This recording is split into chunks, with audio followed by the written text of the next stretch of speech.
What's happening, you guys?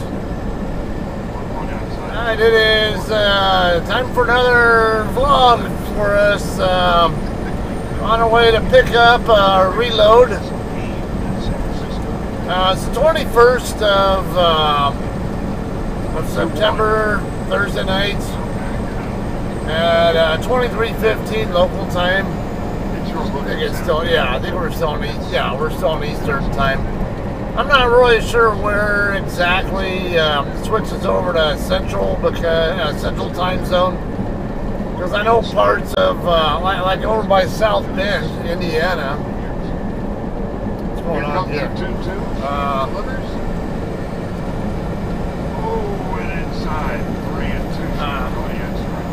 Yeah, I'll listen to the Dodger game. They're Emmett Sheehan's pitching a no-hitter so far in the fifth inning. Anyway, it's the back half of my shift that I ran from, from Caldwell, Ohio, over to Wintersville. Second walk given up by two runners on base now. Hit my pitch and a walk. Anyway, I made the delivery in Wintersville. Should have already seen that video before this. Sable struck out swinging in Pittsburgh. And now run away over here to pick up a JBS beef load. Okay. It's the Tigers' turn. So I could have shut down earlier and then came over here later. I mean, like tomorrow, but I decided, you know what, I'm going to go ahead and just come straight on in. I can at least get my empty dropped, perhaps, and I believe my load is ready to go already. It's not due for pickup until tomorrow at, I think, noon, if I remember correctly. So I'm going to be there over 12 hours early, but my load assignment already has a trailer number attached to it, so usually that's an indication that the load is ready for pickup. So, and it's good practice on dropping hooks like this to get over there early, drop your empty, that way it's available for the shipper to use on somebody else's load. Or it could be that they're waiting on your trailer because they can't load your own load without it. I've had that happen to me before too.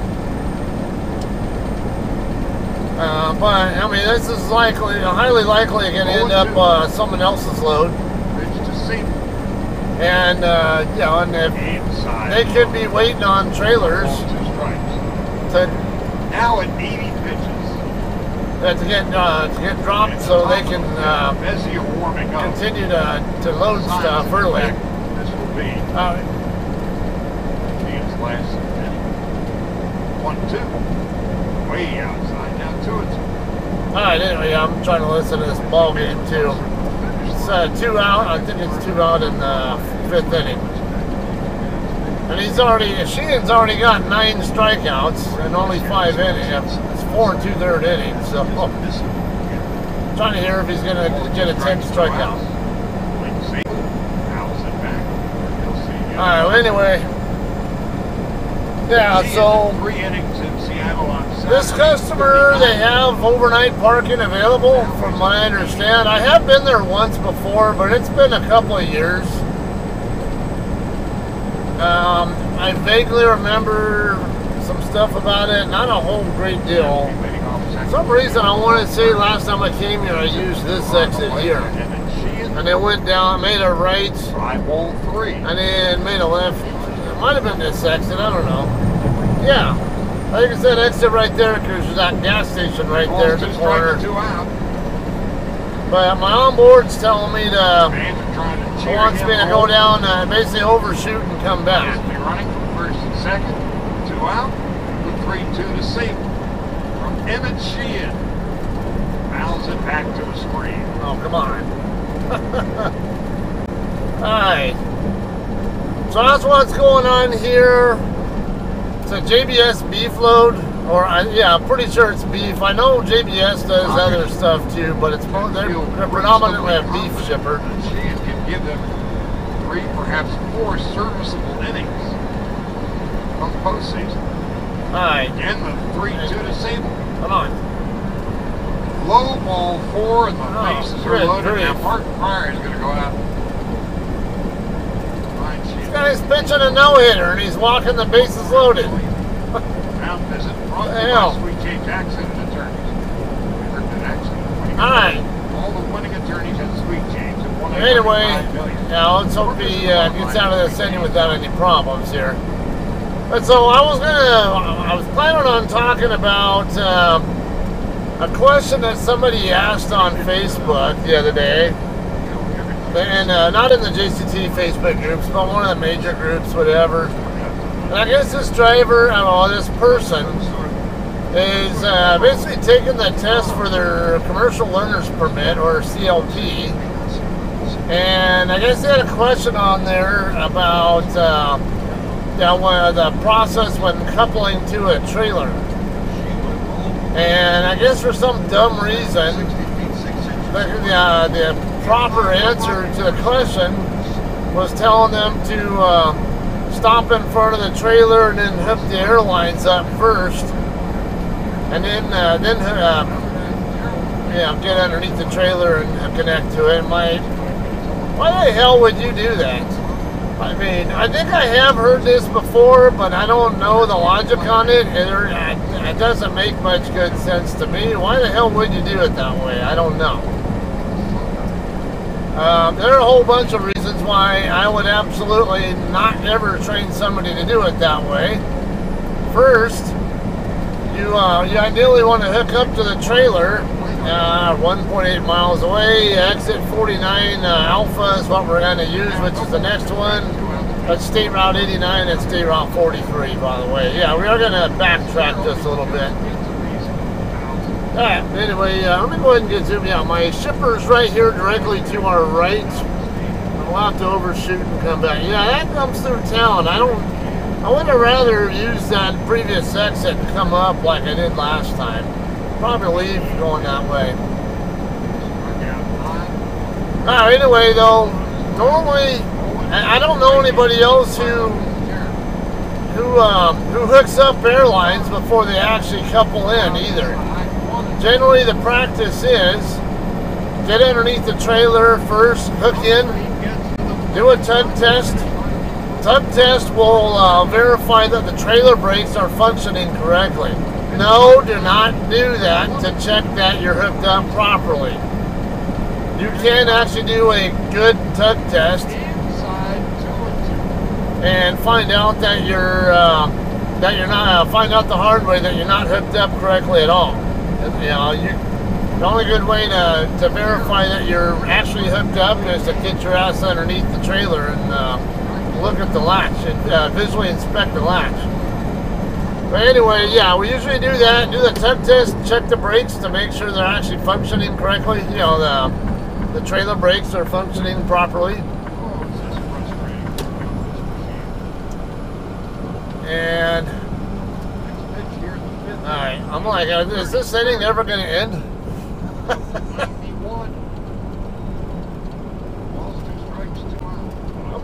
Come on, get him out. And here comes the 2-2 to Tyler Fitzgerald. Low ball 3. Seriously? He's going to walk in and run. You can feel his frustration. So close. Alright, so anyway, yeah, Bases loaded. do all that, and me personally, Outside ball. oh my god, he just walked in and run. Alright, they want a 3/4 mile down, make a right turn on the main street. Get him out of there. Yeah. Alright, right turn. I want to use that street.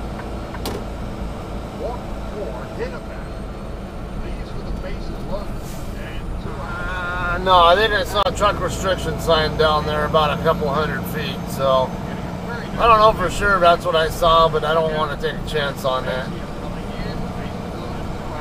Alright, so anyway though, me personally, I do all this process where I'll hook up the airlines after I'm already hooked up to the trailer. Alright, this light here should be Main Street. Let me get flipped around and zoomed in.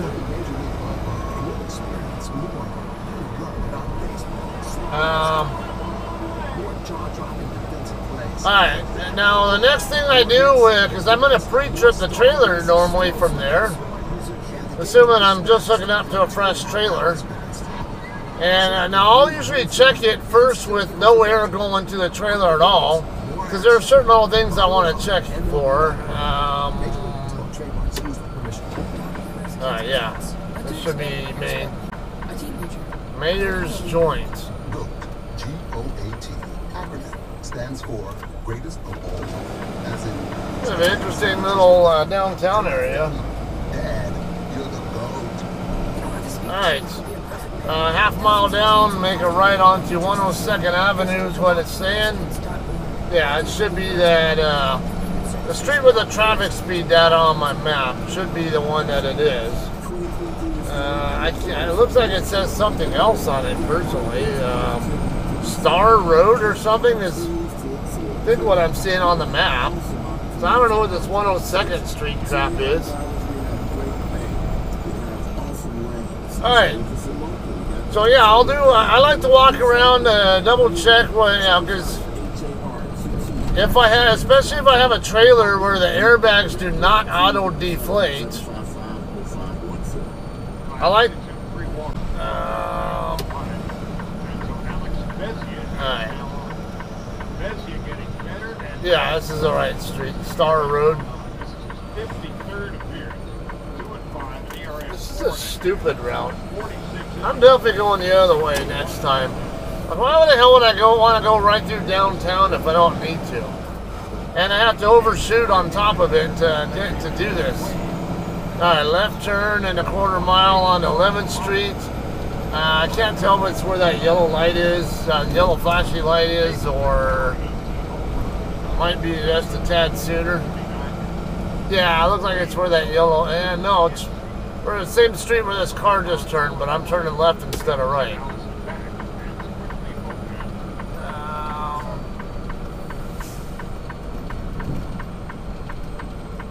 Yeah, that's the street I want. Is that even a turn lane? I can't even tell. Yeah, there's more reason to not like this route. I see homes here in the area. Why the hell would I don't want to be going by homes if I don't need to, and especially after 11 p.m. It's a stupid route. This is why I normally say don't follow GPS, because I'm following it, and it's taking what I think is a stupid route. I've been here before. This is not the way I came here last time, and it's not the way I advocate now that I see, well, what it's trying to have me do here. Alright, give me, yeah, shipper's right up here on the left side. Anyway, yeah, I do my checks now. If I have a trailer like the one I have right now where the airbags do not auto-deflate, or they're not supposed to, one of the things I do is check how much gap there is between the tops of the trailer tires and the bottom of the trailer. Because if it's been sitting, if there's no gap there at all, then it tells me that all the air's leaked out of the system, and it makes me start questioning more. Start taking an even closer look than I already do, and wonder why is. Let's see which. Yeah, this is the one yeah, it's been a bit since I've been here, but yeah, this is it. Cattle trucks use the south entrance. So I'll check that mainly, but then after I'm done doing, and also want to check where the brakes are all at too, make sure they're on the proper position when the brakes are set. And then after I've done all that walking around, then I'll check the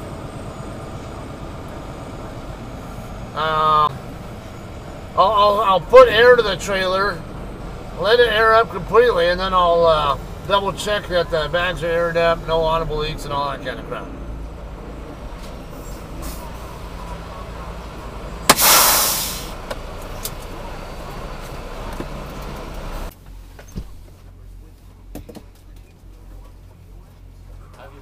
before? Once, it's been a couple of years though. No problem. Do you have a phone number on it? We'll start off with that first. It'll be a 7-digit number. It'll start off with a 614 or a 615 number. I got 614 Yep. 1462. 1, 2, 3, 4, 5, 6, 7. And this is 2. Alright, do me a favor. Turn your reefer on, slide your tandems, and open up one of your door in the back. I'll do a quick special in the trailer. After that, we'll take it from there.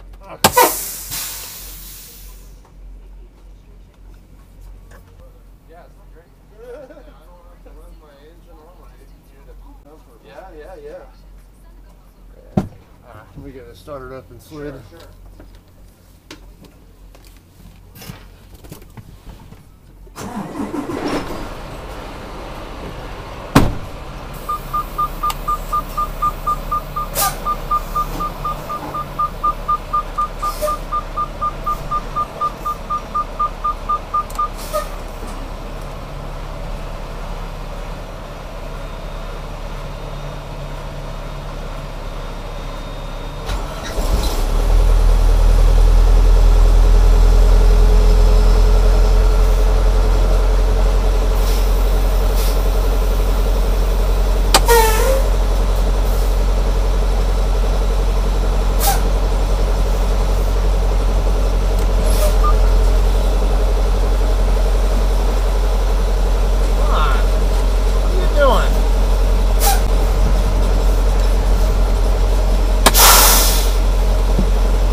Alright guys, we are checked in now.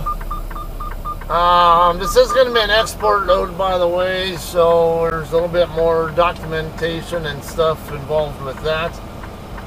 The scale is right here to my right. We're going to drop our empty first, and then our loaded will either be in this row right. I do see a JCT right there. At least I think that's a JCT. So that could be my load, my trailer right there.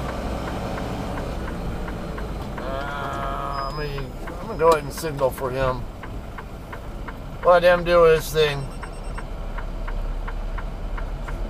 A little bit easier that way. Okay, so, alright, yeah, there's a bobtail area right over there. I can see bobtails all parked facing right at me right now. Overnight parking is allowed here. If you do park bobtail right where those guys are all at. Now my thought here is exactly, the guy liked my thought process too. Drop my empty, that way JBS, it's available for JBS to use whenever they're ready for it. And what's this guy doing? Alright, okay, we're going to go around this shag driver. I'm not sure what exactly he's doing at the moment. Alright, but we're going to drop our trailer over here in the southwest corner of the lot. Now I had been here one time before, but it's been 2 years. So, alright, so the other location where he said that my loaded trailer could be is right here in this section right here. I don't see any JCTs over here though, and I know I saw a JCT over on the other side, so increases the probability that the one that I saw the back of over there is probably mine. Might be a couple of ours over there, I don't know. But alright, so there'll be an area right over here. I think this section right here, yeah. We're going to drop our trailer over here. He said make sure you drop it facing north. Now, which is back in the, so this row that's facing at us, that's where we're going to want to drop it in. Like I see a couple of spots over here. Alright, I got tandems all the way back. So we're going to do the tandems back type of setup. Now, yeah, I wanted to drop my empty so the JBS has it available to use whenever they're ready for it. And also, yeah, right here, plenty of room here. not, I don't think there's enough for a straight back, but I can definitely do a really nice kind of modified 45. Now this much space, I don't go parallel with the lane like I normally do. It turns out this looks like a really nice setup right here.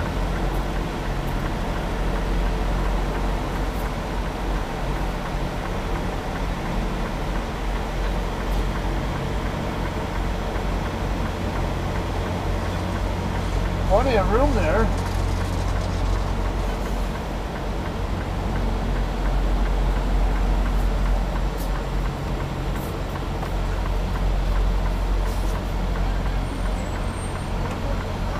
What's that?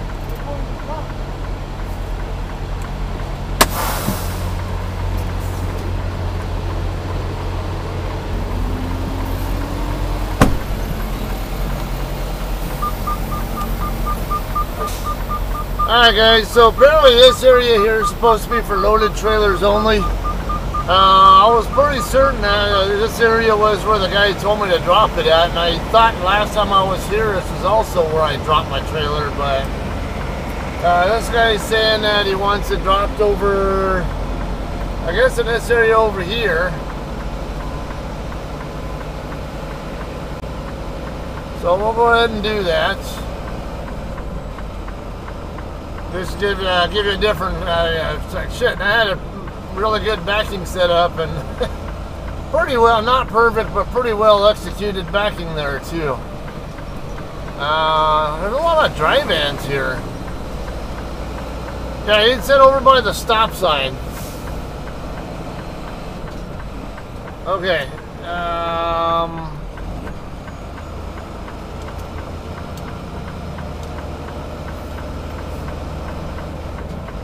There's a room over here though. Or do I just park it over here by where the dry vans are all at?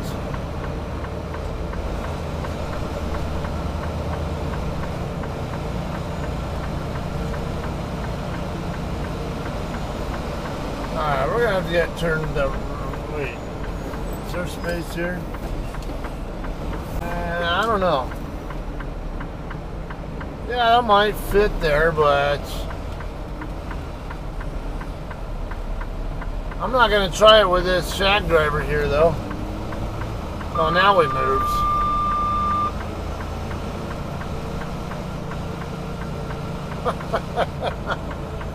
But now, I might as well go ahead and try it now. Where we at? Because I think there might be enough room. It's tight, but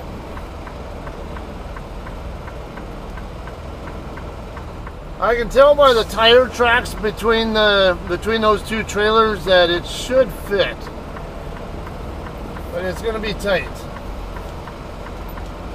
So we'll give it a try. And these are reefer trailers, and they are empty, so that are over here. So I want to get close to this. Yeah. I want to get close to the one on the side side. Yeah, we're getting a little bit too close to it, but concerned about this angle though.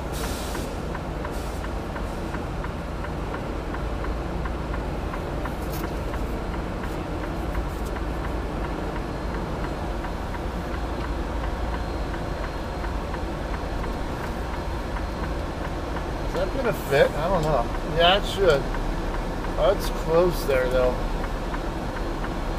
Get rotated this way, because I'm gonna hit that trailer if I don't get it rotated.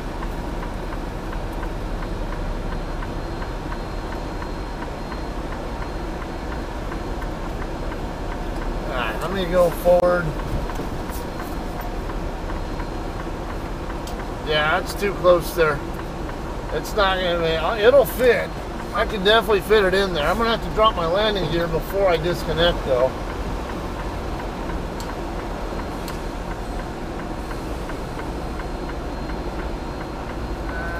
Let me make sure I got room here.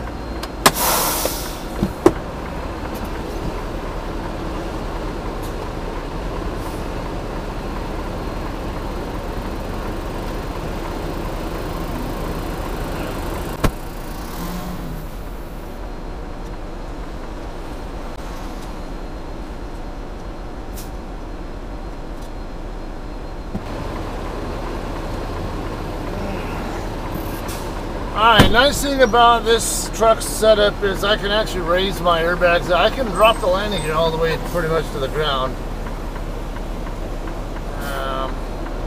Alright, this little freaking side guard thing's gonna drive me nuts. Here we go. So now I go ahead and back it in, and I don't have to worry about touching my landing gear. All I have to do is pull my glad hand hoses and pigtail, and we're good. Alright, we're lined up with the other two trailers here. So we'll go ahead and just separate now, and then we can get right back in the truck and disconnect.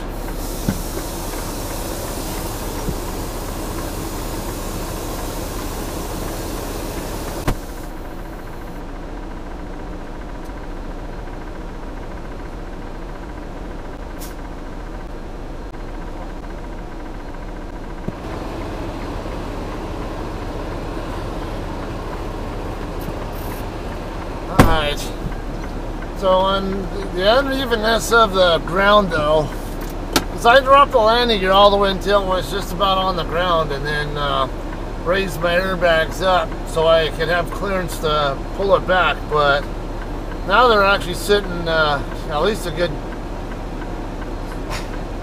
Alright, we're disconnected. I'm going to go ahead and drop my airbags now. Hopefully the sand shoes will actually contact the ground. I can double check that in a second. Go ahead and do that now to make sure they actually make contact with the ground before I pull out.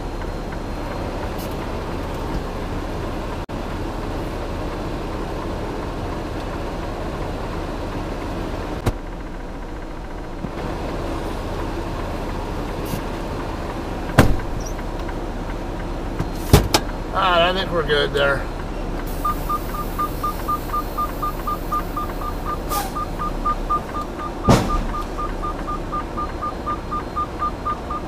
Alright, we'll get our bags raised back up. And we'll look for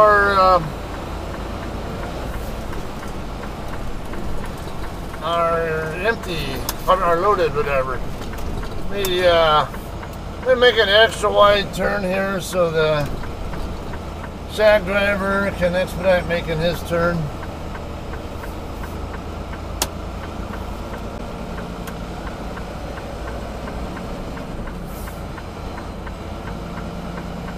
Alright, I see several, these are all empties over here too, okay, or, well, some of them are docked in, but,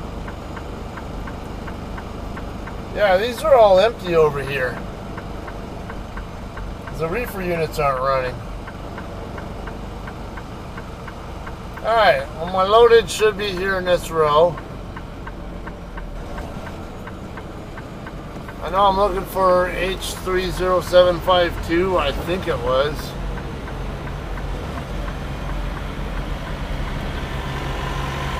That is the JCT right there, but it's not mine. 30720.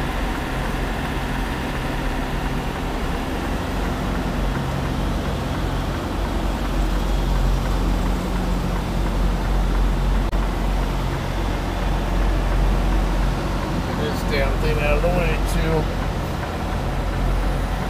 Forgot to secure it in the secured over here before. There's another JCT right here, but it's not mine.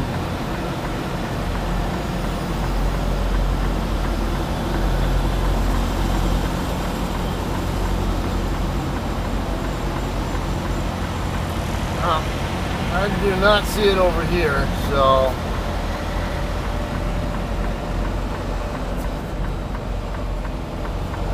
double check that it's not in a dock door also. It could be over in the back where I was trying to drop my loaded, not my empty.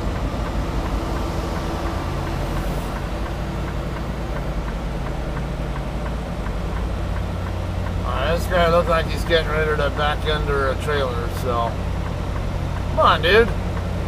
It's not that hard to back a fucking bobtail up.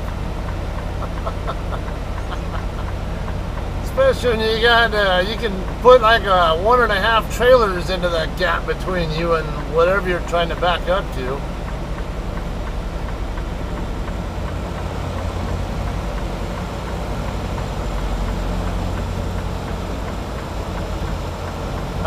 double check I didn't miss any over here, because there might have been one over here near the end that I might not have seen or something. It's hard to read some of these, but I know, yeah, none of these look like they're JCT trailers, so we'll just go ahead and go back around to the back. Maybe we'll find it over there.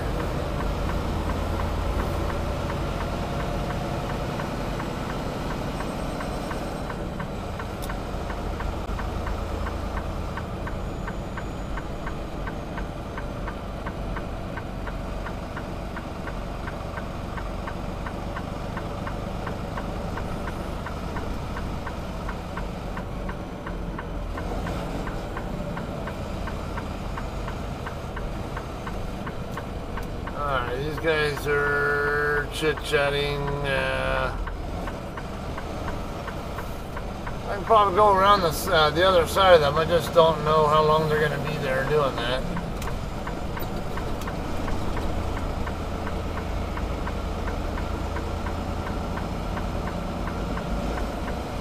Alright, he's starting to pull away now, the one with the trailer.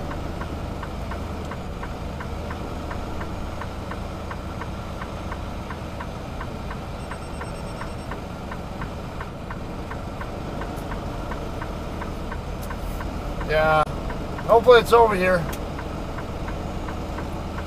because I'm not seeing it anywhere else. And that guy said that this area over here is loaded trailers, so it has to be over here.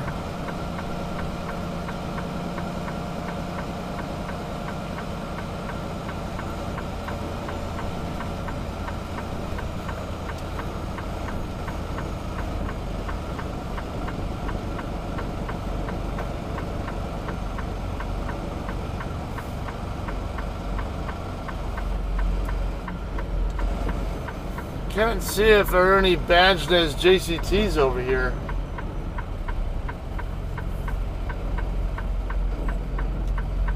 Most of these don't look like they're JCTs, they look like something else.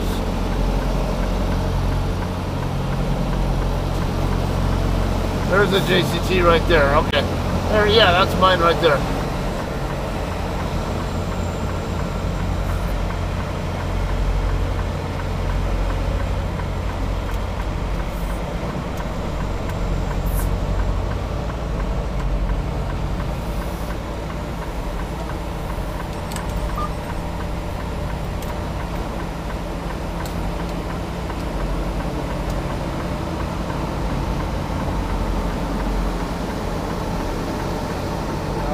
Right under it now, so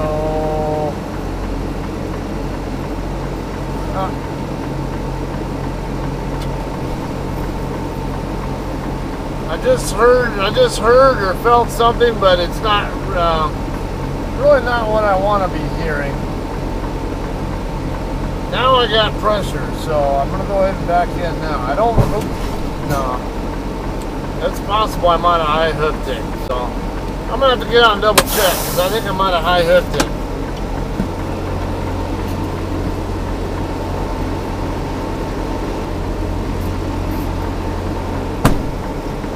On second thought, it looked like I might have been just perfect on it. It's actually latched in now. So I'm going to go ahead and back in just to be sure. Gotta do a tank test. Check those trailer brakes. Yeah, we're good. Alright, got my airbag still raised up, so I'm gonna go ahead and raise my landing gear. Get a walk around done. Kind of like what I was talking about here. I'll check it first with the airbags deflated. Well, actually, these Hirschback Spec trailers, they automatically deflate the airbags when you remove, when you pull the red valve and remove air pressure from the trailer. But the JCT Spec trailers, they keep them aired up. So it's, like I was saying earlier, if I have a JCT Spec trailer or any kind of trailer where it does not automatically deflate the airbags, when I walk around, Now, if I see a normal sized gap between the top of the tire and the trailer, then I know it's probably holding air pretty good. And I know it's not very likely I'm going to find any problems there. But if I find the airbags deflated, I start getting a lot more suspicious, and I'm going to start taking a lot closer look at airbags than I normally would. Problem is with these Hirschback Spec trailers, they automatically deflate, so there's no way to really tell if there's a reason to be suspicious at all of any problems, because they're naturally going to be deflated anyway, whether it's there's a problem or not. That's why I personally would rather have trailers where the airbags do not deflate, because it's easier to spot possible problems by doing that. There's a lot of times, you know, in theory, we should be able to, like, you know, we're supposed to check for audible leaks, you know, because anything that's audible is going to be likely an out-of-service problem. If it's not audible, it's usually, okay, it's a nuisance issue, but not something that'll put you out of service. But problem is, there's a lot, especially in the reefer industry, you always got reefer units running, 14-hour or 11-hour driving limit. Alright, shut up. Reefer units running, or if you're at truck stops, you could have other people's trucks running, or their reefer units running, or something along that line. And it's really hard to tell sometimes, because there are times where I think I'm hearing something like a leak, and I think it's coming from my own trailer, and it turns out it's coming from somebody else's truck or trailer. Alright, so I'm going to show you a perfect example of why I do my pre-trips the way I do them.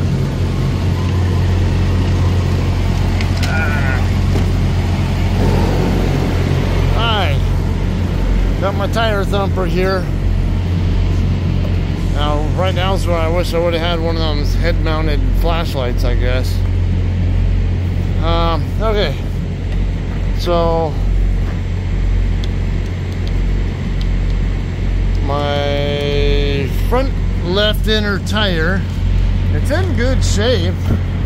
I don't see any problems with it. However,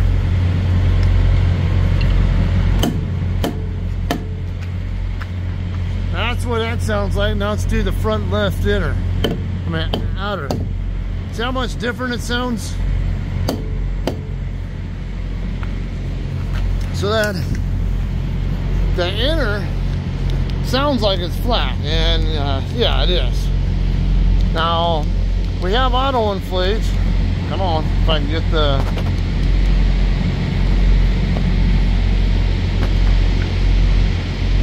this flashlight's been a pain in the ass.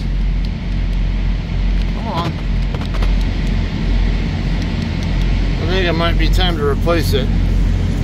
Alright, let's go ahead and I'll show you an Auto-Inflate.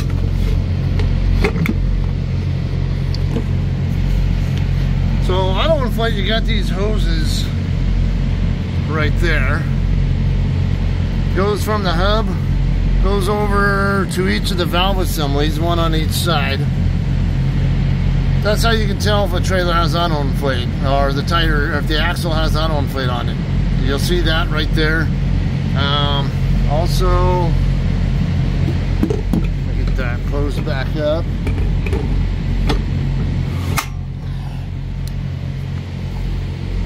And also Auto-Inflate system. Come on. Can't get my, trying to get my, alright, that box right there on the front of the front axle, that's the Auto-Inflate, the metering valve is inside there. And right there on the other side, where I'm shining the light now, is the shut-off valve. If it's in the same position, moving in the same direction as the line there, it's in the open position, and it's going to be sending air to the tires. But if it's perpendicular, then it's closed. So it is in the open position. I don't have air going to the trailer right now, though. But that's not the only tire that has an issue. One of the right side tires also is flats.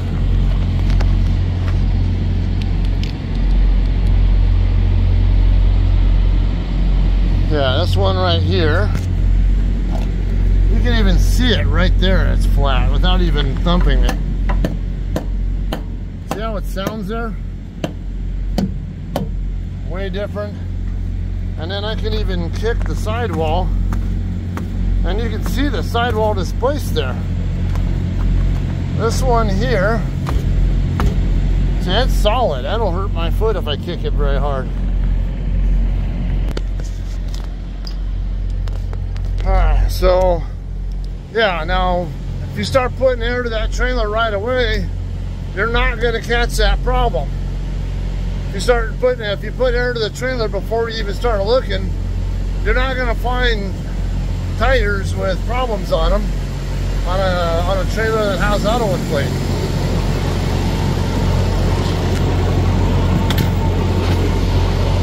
So needless to say, I check trailers with the air disconnected, no air going to the trailer first.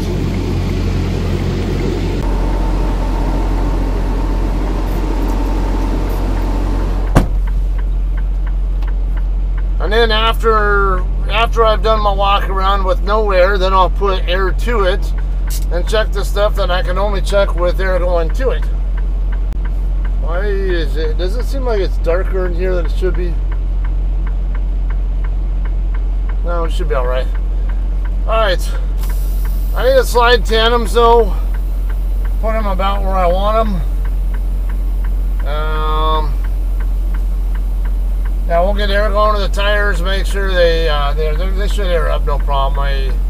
It's probably you know, maybe a nail on each of those tires or something.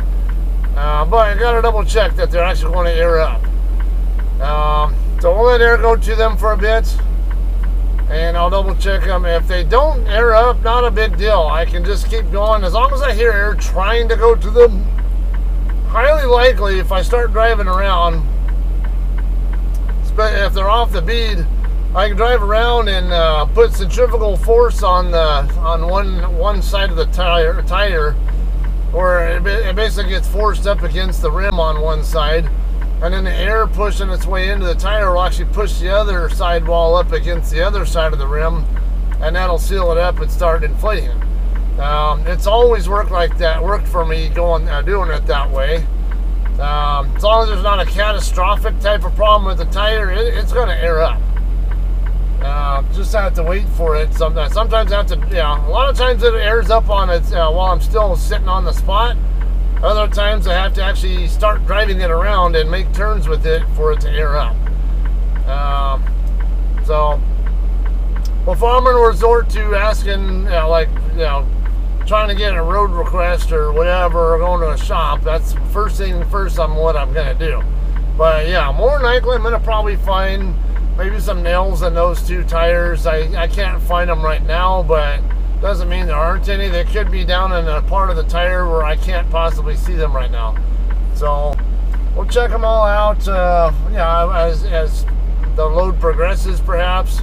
Maybe tomorrow, when I leave here, because I'm going to end up stopping for the night here. I'm down to 146 left on my clock anyway, so I'm just going to go ahead and scale out here in a minute, and we'll get checked out at the guard shack, and we'll get out of we'll just kind of park right outside the guard shack like he was saying I can do. Meanwhile, I'm going to do my paperwork here while it's airing up, and we'll get tandem sled and go scale out. Alright guys, we are ready to pull out of here now. Let's go ahead and scale it now, make sure we're not going to have any problems there. A couple little entries in there on the documentation that I need to give to the guard. Load number and BOL number, sometimes their information is kind of backward from what I expect it to be, so I left that information blank for now. I'll make sure, because I want to double check with him which number is expected to be in the block. the pickup number, I think, that's my BOL number, but that might be the load number for him. I don't know. So just want to double check that I'm putting the right numbers in the right blocks, and so otherwise we'll leave it leave it blank for now. All right, so yeah, those tires did air up. So we're good there. I'm not hearing anything audible, or at least very obvious there. So what I'll end up doing is, because I'm gonna probably bed down here. I don't think I can. I'm not sure there's much for truck stops in a reasonable distance from here and along the route that I want to take. Actually, I think there's one. Well, I could pilot, but I might be taking 131 down, US 131, straight on down toward 31 and eventually into like Indianapolis. I'm taking a wild guess here on my routing based on knowledge of the highway network, which I'm not super hip on the area, but I've done it before, so I'm guessing US 131 and 31 down to Indianapolis, then across 70 from there over to St. Louis, and down I-44 from there to Big Cabin, Oklahoma, and then US 69 and US 75 from there down to Dallas. And I could take basically 635 and 35E down to 35 in Hillsboro, Texas, and then 35 straight on down from there. Alright, I think the scale gets hit from this side because I saw a wrong way do not enter sign on the other end. So when I hit it from this side, I'm pretty sure this is the direction we want to hit it from.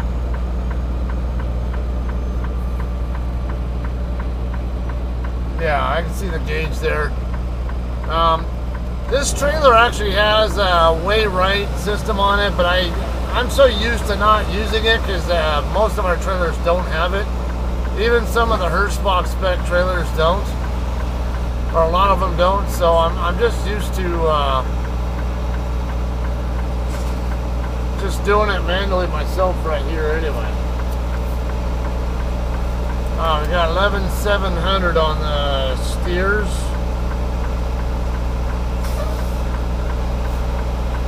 Yeah, I'm down to an hour and a half left on my 14 right now. That's one of the downfalls of not being docked in at Walmart for at least 2 hours earlier. Since I wasn't docked in for at least 2 hours, I wasn't able to stop my 14-hour clock. 43, 340-ish, we'll say.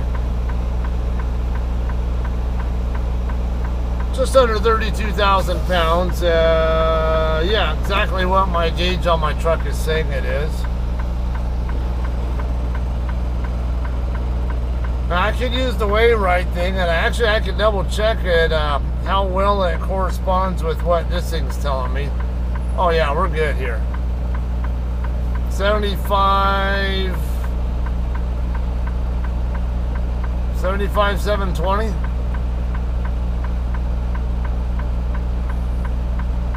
Alright, so that's going to be a little bit more than 32,000 pound axle weight on the tandems. And with 32-ish on the drives and a little over 32 on the tandems, I would say it's very well balanced, just like it is right there. So if I wanted to be anal, I might go back one more hole or something, but then again, I have a little bit more than half a tank of fuel right now. I've intentionally only put about 60 gallons of fuel in when I could have topped it off, because I knew this was going to be a heavy load, and I wanted to be sure that just in case there are any scaling issues, I can possibly prevent having to get reworked or those kind of problems by not having full tanks. And then only fill my tanks after I know that I can do so without any problems. I know there are people who have a different philosophy on that. Some people think, oh, fuck that, I'm getting my fuel where I want. All right, well, the customer pays the carrier for their load to be shipped. And they're paying a certain amount for a certain amount of load. And if there's a way that we can run it legally, then that's what needs to get done. I worked on airplanes, and that was how we did things. The payload always came first, and then you put whatever fuel on board the aircraft could actually handle without going overweight.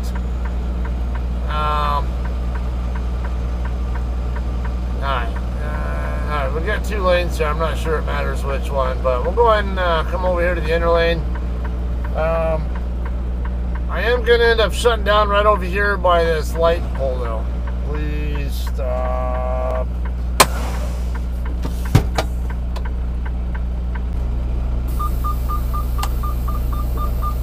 Alright, guys, we're checked out now.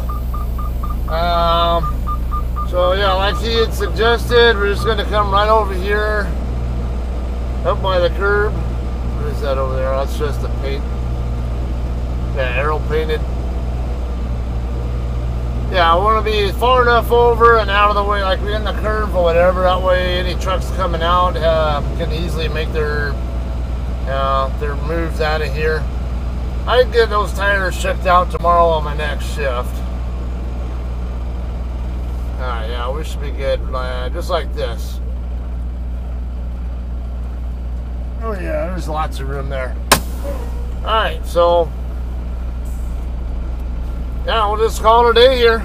I'll send my departure and loaded calls right here, and 10-hour break had to get me out of here by 10:30. Well, a little after 10:30 in the morning, local time.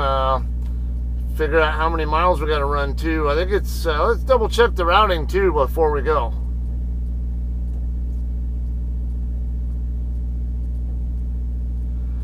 Alright, so this load is going to a place called M&S, I think the M&S Forwarding or whatever it's called, in Laredo, Texas, by the way. It's going to end up going into Mexico. Basically what's going to happen is we're going to go to a customer down there, the transfer facility there. Generally what happens is a Mexican driver docks into the door right next to the one that I dock into, and the forklift operator will basically pull the load out of my trailer and just transfer it straight over to the Mexican driver's trailer, and then the Mexican driver will take it across the border to wherever it needs to go. That's generally how things work here. Now some of the carriers, they actually have, like when I was with Sierra England, they have a terminal in Laredo. And what they normally do there is actually the Sierra England trailer itself actually goes into Mexico. They do an inspection on it to make sure everything, they have documented what condition everything's in. And the Mexican driver takes the Sierra England trailer into Mexico, wherever it's going, and they eventually bring that trailer back into Laredo, empty normally. Sometimes they bring it in loaded with something else, but yeah, a lot of times empty, or maybe they'll bring it in loaded and then deliver it to somewhere there in town, and then they'll drop it empty in one of the yards there. And yeah, but because of they've had a tendency in the past to steal parts off of good usable parts, serviceable parts off of trailers, and replace them with shitty stuff that needs to be replaced. That's, so they started doing inspections on them there several years ago to document, hey, it's in this condition, we expect the trailer to come back in this condition. JCT, we don't do that. We don't do. We go to Laredo, but not a great deal. I've only been there, I think, about 3 times, something along that line, and the 5+ years that I've been with JCT, and we don't. Our trailers themselves don't go into Mexico. The freight comes out of our trailer and transfers into someone else's trailer. So that's kind of how we do things here. So also, I think actually when we get down there, we'll talk about it more on the lumping stuff. And actually, it's fitting because that's kind of what I was going to talk about in that video anyway, is about lumping. For those of you guys who don't know the trucking industry, or maybe you're not used to dealing with lumpers because you're in a different part of the industry or something, I don't know. Like maybe for drive-in or something and you don't normally deal with lumpers. I'll probably be talking about that in that video, and it's very fitting because of the nature of how lumping service goes in Laredo specifically. All right, otherwise, I'm gonna go ahead and call it a night, all right? All right, I appreciate you guys hanging out and watching. Got a lot to catch up on too here, so all right, we'll probably see you guys in Laredo, right? I do have a lot of data to catch up on, things I've seen kind of crap, and not to mention the pickup delivery stuff. So fingers crossed we'll have a video of delivering in Laredo for you. All right, y'all have a great night.